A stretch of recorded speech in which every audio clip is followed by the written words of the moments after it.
स्वागत है आप सभी का ऑनलाइन क्लास में। कैसे हो 11th क्लास? सभी अच्छे ही हैं, है ना? वैसे अपने लाइव क्लास में बात होती है, सब अपना स्वास्थ्य का ध्यान रखना और अपनी स्टडी कंटिन्यू करना। आज अपन बात कर रहे हैं अपने ऑनलाइन क्लास में गद्य भाग के फर्स्ट पार्ट की, है ना। फर्स्ट जो चैप्टर है नमक का दरोगा, जिसके लेखक हैं मुंशी प्रेमचंद, जो कि अपने पिछली क्लास पे अपन ने लेखक परिचय पे चर्चा की थी। चैप्टर का सार भी समझा था कि इस पार्ट में दिया क्या हुआ है। आज अपन अपना चैप्टर आगे बढ़ाते हैं और आगे बढ़ाने से पहले मैं आपको बताना चाहती हूँ कि ये उस समय की कहानी है प्रेमचंद की, जब भारत देश स्वतंत्र था, अंग्रेज़ों के अधीन था। बात आई ना ध्यान में? अंग्रेज़ों ने भारत में ईस्ट इंडिया कंपनी की स्थापना की थी और उस समय उन्होंने क्या किया था, भारत में नए नए कानून बनाए थे। ऐसा अपन को ज्ञात है ना सबको, है ना। और उन नए कानूनों में एक नमक कानून भी उन्होंने बनाया था। उस नमक कानून के तहत उन्होंने क्या किया था, नमक का आयात करना शुरू किया और उस पर भारी कर वसूली करनी शुरू की थी। ऐसा करने के लिए उन्होंने नमक कानून बनाया था, क्योंकि भारतवासियों का तो नमक कानून बनाया गया था जिसको उन्होंने अपराध घोषित कर दिया था, नमक उत्पादन को ही। लेकिन उन्होंने अपना आधिपत्य स्थापित करने के लिए नमक कानून बनाया, है ना। और भारतीयों पे अनेक से आरोप लगा दिए गए थे, उनके कानूनों को निरस्त कर दिया गया था। ऐसा अंग्रेजी सरकार ने किया। सन 1930 में गांधी जी ने भी दांडी मार्च किया था। वो भी इसीलिए किया था ताकि अंग्रेज़ों ने जो नमक कानून बनाया गया था उसका विरोध कर सके, है ना, उसको हटवा सके। उसके लिए उन्होंने ये दांडी मार्च किया था। तो प्रेमचंद की उस समय की कहानी है। इसमें क्यों नमक विभाग के बारे में अपन को बताया गया है कि वहाँ प्रशासनिक कार्यों में, सरकारी कार्यों में कितनी धांधली है, कितना भ्रष्टाचार फैला हुआ है। सब अपने पैसों के पावर से कुछ भी हासिल करने के लिए तैयार है। ऐसा ये इस समय ये अपनी कहानी है। अब अपन चैप्टर पढ़ते हैं कि जब नमक का नया विभाग बना और ईश्वर प्रदत्त वस्तु के व्यवहार करने का निषेध क्या है, रोक लगा देना, मना कर देना, निषेध हो गया, तो लोग क्या करने लगे, चोरी छिपे इसका व्यापार करने लगे थे। कि जब नया नमक कानून बन गया था तो इसके ईश्वर प्रदत्त वस्तु के व्यवहार करने का क्या कर दिया गया था, रोकथाम लगा दिया गया था। इसलिए लोगों ने चोरी करनी शुरू कर दी थी। अनेक प्रकार के छल प्रपंचों का सूत्रपात हुआ। छल प्रपंच क्या हो गया था, धोखा है, घूस है, उसके आधार पर इसका व्यापार होने लगा था। कोई घूस से काम निकालता था तो कोई चालाकी से। बात आई ना ध्यान में? अधिकारियों के पोबारा थे, है ना। पोबारा होना, यहाँ प्रेमचंद ने मुहावरों का प्रयोग किया गया है। चारों तरफ क्या है, लाभ ही लाभ हो रहा था अधिकारियों को। बात आ रही है ना ध्यान में? किसी भी कारण से, क्योंकि चारों तरफ रिश्वतखोरी चल रही थी, इसलिए सरकारी जो अधिकारी थे उनके पोबारा थे। पटवारीगिरी का सर्वसम्मानित पद छोड़कर लोग इस विभाग की बरकंदाजी करते थे, है ना। बरकंदाजी क्या होता है, जो बंदूक धारण करके जो सिपाही खड़ा रहता है, ये उसके लिए शब्द आया है। इसके दारोगा पद के लिए तो वकीलों का भी जी ललचाता था। भले ही जो पहले व्यक्ति नौकरी कर रहे हैं, लेकिन जब नमक का ये विभाग बना, नया कानून बना, तो उस समय यहाँ क्या है, सबको रिश्वत ज़्यादा मिल रही थी। सबको क्या है, बहुत ज़्यादा पैसों की आमदनी हो रही थी। इसलिए हर कोई ये चाहता था कि ये नौकरी करे। फिर देखिए, यह वह समय था जब अंग्रेजी शिक्षा और ईसाई मत को लोग एक ही वस्तु समझते थे। बात आई ना ध्यान में? फारसी का प्रारंभ था। प्रेम की कथाएं और श्रृंगार रस के काव्य पढ़कर फारसीदा लोग सर्वोच्च पदों पर नियुक्त हो जाया करते थे। फारसीदा, जो फारसी जानते हैं ना, उसके लिए आया, जो जानते हैं समझते हैं कि जिनको फारसी आती थी उनको शीघ्र ही क्या है, नौकरी के अवसर प्राप्त हो रहे थे, ताकि आम जनता से वो क्या है, वार्तालाप कर सके। प्रेम की ये हो गया। फिर देखो, लोग सर्वोच्च पदों पर नियुक्त हो जाया करते थे। मुंशी वंशीधर भी जुलेखा की वीर कथा समाप्त करके मजनू और फरहाद के प्रेम वृतांत को, नल और नील की लड़ाई और अमेरिका के आविष्कार से अधिक महत्व की बातें समझते हुए रोजगार की खोज में क्या है निकले थे, जो कि अपने पाठ की अपनी कहानी के प्रमुख पात्र है मुंशी बंसीधर, जो दारोगा के पद पर है। फिर देखो, उनके पिता एक अनुभवी पुरुष थे। समझाने लगे, बेटा घर की दुर्दशा देख रहे हो, ऋण की बोझ से दबे हुए हैं, क्योंकि इतना कोई आय का साधन नहीं था और अपनी ज़रूरतें पूरा करने के लिए ऋण लेना पड़ता था। लड़कियां हैं वह घास फूस की तरह बढ़ती चली जाती है। मैं कगारे पर का वृक्ष हो रहा हूँ, अर्थात वो क्या है, बूढ़े हो चुके थे। मैं तो अब कोई कार्य नहीं कर सकता हूँ और कभी भी अपने प्राण त्याग सकता हूँ, इसलिए इस घर की सारी जिम्मेदारी तुम पर ही है। वो अपने बेटे को समझा रहे थे। न मालूम कब गिर पड़ूं, अर्थात कब मेरी मृत्यु हो जाए, ऐसा कुछ भी पता नहीं है। अब तुम ही घर के मालिक मुख्तार हो। मुख्तार यहाँ वैसे तो वकील के लिए आया, लेकिन यहाँ मुंशी बंसीधर को उसके पिता समझा रहे हैं कि तुम अब घर के तुम ही मालिक हो, ये सारी जिम्मेदारियाँ तुम्हारे ऊपर ही है। नौकरी में ओहदे की ओर ध्यान मत देना, ये तो पीर का मज़ार है ना। जिस तरह भाई दरगाह में आपने देखा होगा, मज़ार को देखा है, उसी भांति नौकरी है। निगाहें कहाँ होनी चाहिए, चढ़ावे और चादर पर रखनी चाहिए कि जितनी रिश्वत आएगी, वो अपने पुत्र को क्या है ऐसी शिक्षा दे रहे हैं, वो तो ऐसी नौकरी करना जिसमें अधिक से अधिक रिश्वत क्या है पा सको। फिर देखिए, ऐसा काम ढूंढना जहाँ कुछ ऊपरी आय हो। बात कह दी ना सीधे शब्दों में कि अरे बेटे ऐसा कार्य करना जिससे आपको ऊपरी आय हो, अर्थात वो रिश्वत का नाम नहीं लेना चाह रहे हैं, लेकिन अपने बेटे को वही बात समझा रहे हैं। मासिक वेतन तो पूर्णमासी का चांद है जो एक दिन दिखाई देता है। बात आई ना समझ में। इसका क्वेश्चन आंसर भी है तो ध्यान से कर लेना। पूर्णमासी का चांद क्या होता है, महीने में एक बार ही होता है। उसी प्रकार हमें वेतन भी क्या है, एक बार ही मिलता है। इसलिए कोई ऐसी नौकरी ढूंढना जिसमें अधिक से अधिक क्या हो, ऊपरी आय हो, जो घटते घटते लुप्त हो जाता है। भाई जो पूर्णमासी का चांद है अर्थात मासिक वेतन है, वो तो एक दिन ही मिलेगा और पूरे महीने उसको क्या है खर्च करना है, तो उसको अपन को बड़ा ही संजोकर और डिवाइड करके रखना पड़ेगा कि इतना पैसा यहाँ लगाना है, तो वहाँ बरकत संभव नहीं है। ऊपरी आय तो बहता हुआ स्रोत है ना। बहते हुए पानी में तो कोई भी क्या है हाथ धो लेगा, तो वही बात है। बहते हुए झरने में अपन क्या है जल ग्रहण कर सकते हैं, जो भी अपने, तो ऊपरी आय तो क्या है, बहता हुआ स्रोत है जिससे सदैव प्यास बुझती रहती है। बात आई ना ध्यान में। अगर ऊपरी आय होती रहेगी तो आपका मासिक वेतन भी बरकत करेगा और अपने सारे कार्य क्या है अच्छी तरीके से निभ जाएंगे। वेतन मनुष्य देता है, इसीलिए क्या है उसमें वृद्धि नहीं होती है ना। वेतन देने वाला कौन है, इंसान ही अपने ऊपर के अधिकारी है। लेकिन जो ऊपरी आमदनी है वो कौन देता है, ईश्वर देता है। ऐसा क्या है इनका मानना है। बात आई ना ध्यान में। ऊपरी आय कौन देता है, ईश्वर देता है, इसलिए वो बरकत करती है, इसी से उसकी बरकत होती है। तुम स्वयं विद्वान हो, तुम्हें क्या समझाऊं इस विषय में। विवेक की बड़ी आवश्यकता है ना। ये सारी बातें मुंशी बंसीधर के पिताजी अपने पुत्र को बता रहे हैं कि जब भी नौकरी करो तो ऐसी नौकरी करना जिसमें अधिक से अधिक क्या हो, ऊपरी आय हो, ताकि अपना घर का खर्च आसानी से चल सके। मनुष्य को देखो, उसकी आवश्यकता को देखो और अवसर को देखो, उसके उपरांत जो उचित समझो वो करो।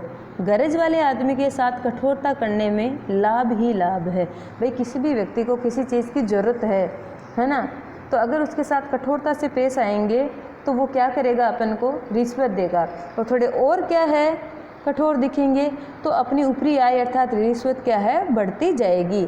ऐसा वो करने के लिए कह रहे हैं। लेकिन बेगरज को दांव पर पाना कठिन है, क्योंकि किसी को गरज नहीं है और उसके साथ अपन ऐसा कार्य कर लिया, कठोरता दिखा दी या रिश्वत लेने का कोई कार्य कर लिया, तो हम क्या है फंस भी सकते हैं।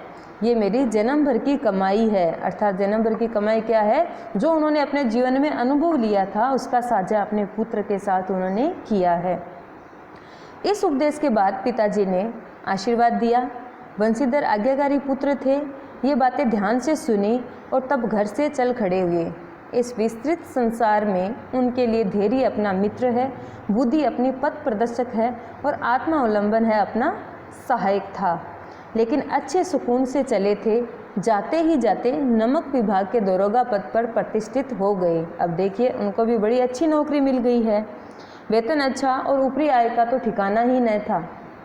प्रीत मुंशी जी को सुख संवाद मिला तो फूले न समाये। अब क्यों नहीं समाएंगे, क्योंकि उनके पिताजी को जैसे ही समाचार मिला कि उनके पुत्र की नियुक्ति नमक विभाग के दरोगा पद पर हुई है तो वो खुशी से फूली नहीं समा रहे थे। अर्थात उनको क्या है, खुशी का सुख का अनुभव हो रहा था, क्योंकि उसमें अधिक से अधिक ऊपरी आय है। महाजन कुछ नरम पड़े। महाजन कौन है? जो ऋण देते हैं, है ना। कलवार की आशा लता लहलाई। कलवार एक विशेष जाति विशेष के लिए आया है जो कि शराब का उत्पादन करते हैं और क्या है, बेचते भी हैं। तो उनको भी ये आशा, अर्थात उनके मन में भी सुकून हुआ। महाजन कुछ नरम पड़े, भाई किसी के पास आय का साधन नहीं है तो ऋण देने वाले भी बड़ी ही क्या है, ये कर की ब्याज की वसूली करते हैं, कठोरता दिखाते हैं। लेकिन कोई भी प्रतिष्ठित व्यक्ति है, कोई भी सरकारी विभाग में चला गया है, अब ऐसा लगता है कि उनके आय के साधन हो गए हैं तो उनका व्यवहार भी थोड़ा नरम हो जाएगा। पड़ोसियों के हृदय में सूल उठने लगे। बात आई ना ध्यान में, सूल उठना मतलब ईर्ष्या होने लगी। जब पड़ोसियों की ये बात सुनी कि मुंशी जी के पुत्र की, जो मुंशी बंशीधर है, दारोगा पद पर नियुक्ति हुई है, तो उनको बड़ी ईर्ष्या जलन होने लगी कि इनके अब अच्छे दिन आ गए हैं। ऐसा अपन ने अब तक पढ़ा। अब चलते हैं कहानी के अगले भाग पे। तो देखिए अब तक तो क्या हुआ है, मुंशी जी ने अपने पुत्र को क्या है, सीख दी है ऊपरी आय के लिए, और उनके पुत्र की क्या है, दारोगा पद पर नियुक्ति हुई है। आगे देखिए, जाड़े के दिन थे जब उनकी नियुक्ति हो गई है और रात का समय था। नमक के सिपाही चौकीदार नशे में मस्त थे। मुंशी बंशीधर को यहाँ आए हुए अभी 6 महीने से अधिक न हुए थे। उनकी नौकरी लगे हुए कि अभी 6 महीने हुए हैं, लेकिन इस थोड़े समय में ही उन्होंने अपनी कार्यकुशलता और उत्तम आचार से अफसरों को मोहित कर लिया था। भाई कोई अच्छा ईमानदार व्यक्ति है तो वो जल्दी सबको इम्प्रेसिव कर लेता है, ये बात तो अपन को ध्यान में ही है। अफसर लोग उन पर बहुत विश्वास करने लगे थे। नमक के दफ्तर से 1 मील पूर्व की ओर जमुना बहती थी, उस पर नावों का एक पुल बना हुआ था। दारोगा जी किवाड़ बंद किए मीठी नींद सो रहे थे। अचानक आंख खुली तो नदी के प्रवाह की जगह गाड़ियों की गड़गड़ाहट तथा मल्लाहों का कोलाहल सुनाई दिया। मल्लाह जो नाविक को खेता है उसके लिए आया है। तो जैसे ही उनकी नींद खुली तो जल की कोलाहल की जगह गाड़ियों की गड़गड़ाहट उनको क्या है, सुनाई दी है। वो उठकर बैठ गए। इतनी रात गए गाड़ियाँ क्यों नदी के पार जाती है, अवश्य कुछ न कुछ गोलमाल है, ऐसा उनके मन में क्या है, विचार आया। तर्क ने भ्रम को पुष्ट किया। वर्दी पहनी, तमचा जेब में रखा और बात ही बात में घोड़ा बढ़ाए हुए पुल पर आ पहुँचे। गाड़ियों की एक लंबी कतार पुल के पार जाती दिखी। डांट कर पूछा, किसकी गाड़ियाँ हैं? अब दारोगा जी जो मुंशी बंशीधर है वो क्या है, उठकर नदी के पुल पर चले गए हैं और वहाँ जो गोलमाल हो रहा है, जो चोरी हो रही थी, वहाँ वो चले गए हैं। आगे देखिए, थोड़ी देर तक सन्नाटा रहा। आदमियों में कुछ कानाफूसी हुई। तब आगे वाले ने कहा, पंडित अलोपीदीन की है। यहाँ मुख्य पात्र इस पाठ में जो नमक और दरोगा कहानी है, इसमें 2 ही है। एक तो क्या है, मुंशी बंशीधर जो दारोगा के पद पर है, और दूसरे हैं पंडित अलोपीदीन। ठीक है ना। अब मुंशी बंशीधर क्या है, दरोगा के पद पर जो है वो बड़े ही ईमानदार है, कर्तव्यनिष्ठ है। अलोपीदीन क्या है, भ्रष्टाचारी व्यक्ति है, रिश्वतखोरी है, वहाँ उनकी बड़ी ही पहुँच है। तो देखिए मुंशी बंशीधर कौन, पंडित अलोपीदीन तो वापस उतर आया, दातागंज के है। मुंशी बंशीधर चौके, पंडित अलोपीदीन इस इलाके के सबसे प्रतिष्ठित जमींदार थे, लाखों रुपयों का लेन देन करते थे। इधर छोटे से बड़े कौन ऐसे थे जो उनके ऋणी न हो। व्यापार भी बड़ा लंबा चौड़ा था। बड़े चलते पुर्जे आदमी थे। चलते पुर्जे मतलब चतुर आदमी, चालाक आदमी थे। अंग्रेज अफसर उनके इलाके में शिकार खेलने आते हैं, उनके मेहमान होते थे। अर्थात अंग्रेजी सरकार से भी उनकी जान पहचान थी, है ना। 12 मास सदावर्त चलता था। सदावर्त मतलब क्या होता है, अन्न बांटना जो होता है ना, कि उनके यहाँ पूरे साल क्या है, अन्न बांटने का कार्यक्रम चलता था।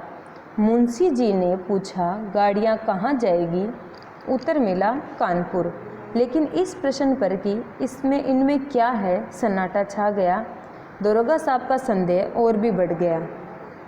इतना चैप्टर ध्यान में आया ना सबके कि क्या हुआ था कि जैसे ही पंडित अलोकुद्दीन की गाड़ियों में नमक लदा गया और वहाँ से रवाना की जा रही थी, ऐसे ये कार्य तो बहुत समय से चला रहा था, लेकिन रिश्वत के आधार पर जो भी दरोगा आता वो क्या है, ये कार्य आसानी से होने देते थे, क्योंकि एक से ऊपर सरकारी पद पर जहाँ सब जगह रिश्वत देकर पंडित अलोकुद्दीन सबकी आवाज़ क्या है, बंद करवा देते थे। उनके पास इतना सामर्थ्य था, धन की शक्ति थी। लेकिन जैसे ही उन्होंने पूछा कि इन गाड़ियों में क्या है, तो वहाँ जितने भी लोग खड़े थे उन्होंने कोई जवाब नहीं दिया। तो इसलिए दरोगा का साहब का संदेह और भी बढ़ गया। कुछ देर तक उत्तर की बाट देखकर वह जोर से बोले, क्या तुम सब गूंगे हो गए हो? हम पूछते हैं इनमें क्या लदा है। जब इस बार भी कोई उत्तर न मिला तो उन्होंने घोड़े को एक गाड़ी से मिलाकर बोरे को टंटोला। भ्रम दूर हो गया, ये नमक के ढेले थे, है ना। तो आज अपन ने इतना चैप्टर पढ़ा है। दूसरा भाग नेक्स्ट वीडियो में पढ़ेंगे।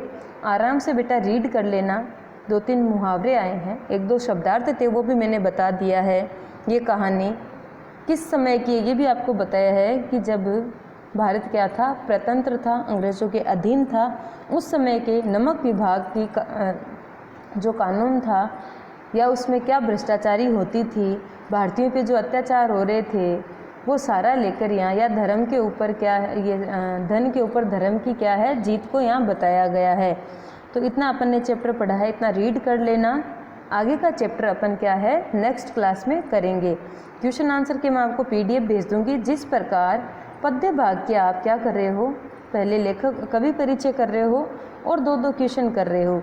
इसमें आपको लेखक परिचय नहीं करना है, क्योंकि लेखक परिचय और कवि परिचय अपने अथवा में आता है, इसलिए अपन को इसके 4-4 क्वेश्चन कर लेने हैं कॉपी के अंदर बेटा, है ना। ज़्यादा बर्डन नहीं है, मैं PDF भेजूँगी। हर चैप्टर के 4 क्वेश्चन आपको कॉपी में करना है, लेखक परिचय नहीं करना गद्य भाग में। पद्य में आपको कवि परिचय और प्लस 2 क्वेश्चन करने हैं, ताकि काम ज़्यादा ना हो। और इम्पोर्टेंट काम ये है कि ये सारा कुछ आपको याद करते रहना है। लिखने का काम करोगे तो अपनी सुलेख भी अच्छी रहेगी, लिखने की हैबिट भी रहेगी। तो ध्यान करना, इसमें 4 क्वेश्चन करने हैं, बार बार पूछने की आवश्यकता नहीं है, मैंने 3 बार आपको बता दिया है। पद्य भाग में कवि परिचय प्लस 2 क्वेश्चन और गद्य भाग में लघुत्रात्मक के 4 क्वेश्चन कॉपी में करना है। PDF में आपको सेंड कर दूंगी। आज के लिए इतना ही, आगे का चैप्टर अपन नेक्स्ट क्लास में करेंगे। अपना चैप्टर रीड करना, खुश रहना, स्वस्थ रहना। धन्यवाद।